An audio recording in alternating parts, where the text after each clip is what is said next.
Hello friends, आज मैं आपको बताऊंगा कि बकरियों में चर्म रोग व यदि जूं चिच्चड़ यदि हो जाती हैं तो इसका इलाज कैसे करें।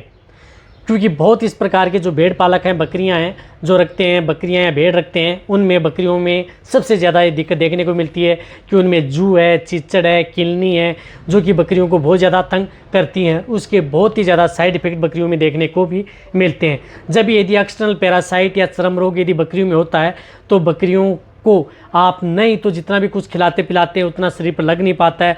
रही बात, आपकी बकरियां मोटी तगड़ी भी नहीं हो पाती हैं और उसके साथ कई रोग होने के चांस सबसे ज़्यादा होते हैं।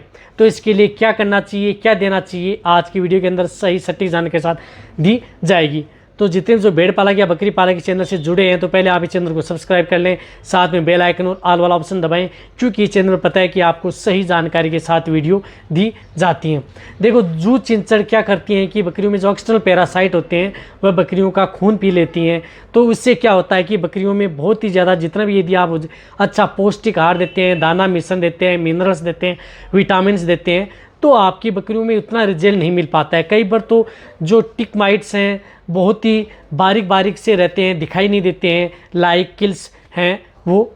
तो उस तरह की दिक्कत से यदि आप बचना है तो आप उन सभी प्रॉब्लम का समाधान आप कर सकते हैं। उसका समाधान आप एक इंजेक्शन से, जैसे मैंने आपको बताया, ये आयुर्मेक्टिन जो साल्ट का जो इंजेक्शन आता है, ये इंजेक्शन जो आईटेक आता है, इस साल्ट का इंजेक्शन या आप कहीं से भी किसी भी वेटरनरियन है उनसे आप लगवा लें।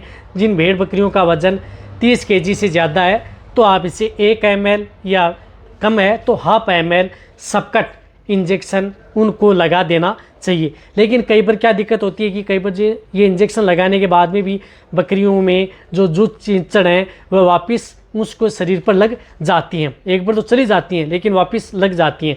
देखो, ये इंजेक्शन आपकी बकरियों में जूं चिंचड़ भी हटाता है। रही बात जो स्किन से संबंधित होने वाले रोग हैं उनको भी कंट्रोल करता है, और इसके बारे में मेरे चैनल पर एक डिटेल सी वीडियो बनी, वो भी आप जाकर के देख सकते हैं। यदि फिर भी यदि आपकी बकरियों को जूं चिंचड़ यदि लग जाती हैं तो बहुत बाजार के अंदर इस तरह की दवाइयाँ आती हैं, जिस प्रकार से डेल्टामेथ्रिन, परमेथ्रिन, साइपरमेथ्रिन साल्ट की, उस दवा का प्रयोग कर सकते हैं। जिस तरह से मैं आपको बता रहा हूँ, ये ब्यूटॉक्स आती है जिसके अंदर साल्ट और डेल्टामेथ्रिन, ये आप अपनी बकरियों को इससे न लाना है। क्या करना है, जिस तरह से यदि आपके पास बहुत ज़्यादा बकरियां हैं तो आप 50 लीटर पानी आप एक साथ ले सकते हैं। किसी कुंड में 50 लीटर पानी लें और उसके अंदर आप 100 ml आप ये ब्यूटॉक्स यानी डेल्टामेथ्रिन डाल लें और उसमें आप अपनी बकरियों को डुबो करके और बाहर निकाल लें। इस तरह से भी आप अपनी बकरियों को नहला सकते हैं। सिर्फ ध्यान रखना है कि बकरियों के आँखों में और मुँह में ये दवा न जाए, और बकरियों का आप आसानी से उसे, यदि कम बकरियां हैं तो आप 1 लीटर में 2 ml मिला लें और बकरियों में किसी सूती कपड़ा लेकर के आप उस बकरियों के शरीर पर एक पोंछा सा भी लगा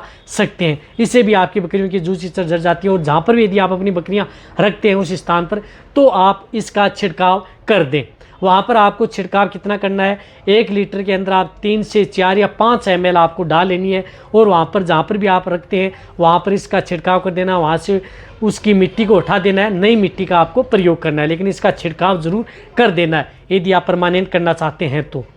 और रही बात, और भी यदि परमानेंट करना चाहते हैं तो पहले वहाँ पर यदि नमक छिड़क देना चाहिए जितना हो सकता है। जहाँ पर भी आप बकरियाँ रख रहे हैं पहले खड्डा खोदें, मिट्टी उठाएं, वहाँ पर नमक छिड़क दें और उस पर नई मिट्टी डाल दें और उस पर थोड़ा थोड़ा पानी छिड़क दें, और फिर आप अपनी बकरियों को रखें। जूं चिंचड़ किलनी जहाँ पर भी आप बकरियों को रख रहे हैं वहाँ पर नहीं होगी, और साइड में जो कोने होते हैं वहाँ पर आप इस दवा का छिड़काव कर दें, तो आप अपनी बकरियों में जूं चिंचड़ किलनी व चर्म रोग से आप बच सकते हैं। रही बात, ये दवा आपको सुबह सुबह ठंड में लगानी है, धूप में आप इसका प्रयोग न करें। इस बात का भी आपको ध्यान रखना है, क्योंकि एक तरह का ये पॉइजन है। तो ये वीडियो जितना हो सकता है भेड़ पालक बकरी पालक उनके साथ शेयर करें। इसी तरह से वीडियो देखते रहें, इसी तरह से प्यार देते रहें। थैंक्स, धन्यवाद।